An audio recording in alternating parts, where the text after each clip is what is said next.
వడ్డే నవీన్ ఒక్క తప్పు వల్ల తన సినిమా కెరీర్ మొత్తం నాశనం అయిపోయింది. 100 కోట్ల ఆస్తులు ఉండి వాటన్నిటికి దూరంగా ఎందుకుంటున్నాడు? నందమూరి కుటుంబం వడ్డే నవీన్ సినిమా కెరీర్ ని తొక్కేసిందా? ప్రొడ్యూసర్ కొడుకై ఉండి కూడా సినిమాల నుంచి ఎందుకు దూరం అయిపోయాడు? ఆ హీరోయిన్ తో ఎఫ్ఐఆర్ పెట్టుకొని నరకం చూశాడా? టాప్ హీరోస్ తో పోటీ ఇచ్చిన వడ్డే నవీన్ సినిమాలకి దూరంగా 20 ఏళ్లు ఎందుకున్నాడు? మళ్ళీ ఇప్పుడు మూవీస్ లోకి ఎందుకు రీ ఎంట్రీ ఇస్తున్నాడో ఈ వీడియోలో చూద్దాం. వడ్డే నవీన్ 1976 లో కృష్ణా జిల్లా ఎలమూరులో జన్మించాడు. వడ్డే నవీన్ తండ్రి వడ్డే రమేష్ గారు విజయవాహిని బ్యానర్ లో సీనియర్ ఎన్టీఆర్ గారితో మెగాస్టార్ చిరంజీవితో ఎన్నో గొప్ప సినిమాలు తీశాడు. వడ్డే నవీన్ చిన్నతనం అంతా చెన్నైలోనే గడిచింది. వారి తండ్రి పెద్ద ప్రొడ్యూసర్ అవటంతో ఇంట్లో ఎప్పుడు సినిమాల గురించి చర్చ జరుగుతూ ఉండేది.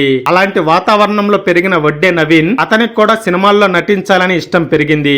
ఆ విషయం వాళ్ళ తండ్రికి చెప్పగా ముందు యాక్టింగ్ నేర్చుకోమని చెప్పాడు. సరే అని యాక్టింగ్ కోసం అప్పట్లో థియేటర్ ఆర్టిస్ట్ గా చేరి యాక్టింగ్ బాగా నేర్చుకున్నాడు. ఇక కొడుకుని హీరోగా పరిచయం చేయడానికి మంచి స్టోరీ కోసం వెతుకుతూ ఉండగా దాసరి నారాయణరావు గారి శిష్యుడైన VSR Reddy Kranthi movie story చెప్పటంతో బాగా నచ్చి హీరోగా వడ్డే నవీన్ తో సినిమా తీశారు. సినిమా మొత్తం అయిపోయిన తర్వాత ఆ రష్ చూసిన వడ్డే రమేష్ గారు ఆ సినిమా నచ్చకపోవటంతో తీసిన సినిమాని కాల్చిపడేశారు. ఇక మళ్ళీ కొడుకు కోసం ఒక మంచి కథ కోసం చూస్తూ ఉండగా అప్పుడే ఘరానా అల్లుడు తాజ్ మహల్ సినిమాలతో మంచి డైరెక్టర్ గా పేరు తెచ్చుకున్న ముప్పలనేని శివ రమేష్ ఒక మంచి స్టోరీ చెప్పటంతో అది నచ్చిన రమేష్ గారు ఆ సినిమాకి గ్రీన్ సిగ్నల్ ఇచ్చారు. అలా వడ్డే నవీన్ మొదటిసారిగా చేసిన సినిమా కోరుకున్న ప్రియుడు. ఇందులో హీరోయిన్ గా ప్రేమ చేసింది. 1996 లో రిలీజ్ అయ్యి సూపర్ హిట్ అయ్యింది. ఇక వెంటనే నవీన్ కోడి రామకృష్ణ డైరెక్షన్ లో పెళ్లి సినిమా చేశాడు. ఇక ఈ సినిమా ఎంత పెద్ద హిట్ అయ్యిందో సెపరేట్ గా చెప్పాల్సిన అవసరం లేదు. ఈ రెండు సినిమాల సక్సెస్ తో నవీన్ ఫ్యామిలీ హీరో జగపతి బాబు రేంజ్ కు వెళ్లిపోయాడు. దీంతో వరుసగా సినిమా అవకాశాలు రావటం మొదలు పెట్టాయి. మనసిచ్చి చూడు, మా బాలాజీ చాలా బాగుంది, మా ఆవిడ మీద ఒట్టు, మీ ఆవిడ చాలా మంచిది, గురి, శత్రువు, నా ఊపిరి ఇలా దాదాపు 30కి పైగా సినిమాలు చేశాడు వడ్డే నవీన్. చివరిగా రామ్ గోపాల్ వర్మ డైరెక్షన్ లో అటాక్ మూవీలో నెగిటివ్ రోల్ లో కనిపించాడు. ఇక నా ఊపిరి మూవీలో తన యాక్టింగ్ కి నంది అవార్డు కూడా వచ్చింది. ఇక 2001 తర్వాత వడ్డే నవీన్ చేసిన సినిమాలు సరిగ్గా ఆడకపోవటంతో అవకాశాలు తగ్గుతూ వచ్చాయి. అలా ఇండస్ట్రీకి దూరం అయిపోయాడు.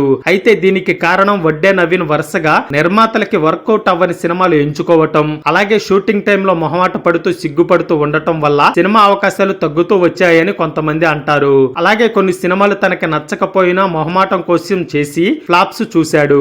సరిగ్గా స్టోరీలు ఎంచుకొని ఉన్నట్లయితే స్టార్ హీరో రేంజ్ లో ఉండేవాడు. ఎందుకంటే ఒకప్పుడు రవితేజ, శ్రీకాంత్ వీళ్ళందరూ వడ్డే నవీన్ పక్కన యాక్ట్ చేసిన వాళ్లే. ఇక వడ్డే నవీన్ పర్సనల్ లైఫ్ విషయానికి వస్తే వడ్డే నవీన్ కి మొదట సీనియర్ ఎన్టీఆర్ కొడుకు రామకృష్ణ కూతురు చాముండేశ్వరితో పెళ్లి జరిగింది. వడ్డే నవీన్ తండ్రి వడ్డే రమేష్ గారికి సీనియర్ ఎన్టీఆర్ గారితో మంచి పరిచయం ఉండటంతో ఈ పెళ్లి జరిగింది. కానీ పెళ్లైన కొంతకాలానికి ఇద్దరి మధ్య అభిప్రాయ భేదాలు రావటంతో వడ్డే నవీన్ చాముండేశ్వరి గారికి విడాకులు ఇచ్చారు. ఆ తర్వాత వడ్డే నవీన్ ఒక బిజినెస్ మ్యాన్ కూతురుని పెళ్లి చేసుకుని సినిమాలకి దూరంగా ఉంటూ తన బిజినెస్ ని చూసుకుంటున్నాడు. అయితే వడ్డే నవీన్ సినిమా కెరీర్ నాశనం కావటానికి ఎన్టీఆర్ కుటుంబం కూడా ఒక కారణమే అని అంటారు. ఎందుకంటే తమ ఇంటి అమ్మాయితో గొడవలు పడి మరీ విడాకులు తీసుకున్నాడని, అందుకే నందమూరి కుటుంబం నవీన్ కి మంచి సినిమాలు రాకుండా చేశారని అంటారు. అందులో ఎంతవరకు నిజముందో ఆ దేవుడికే తెలియాలి.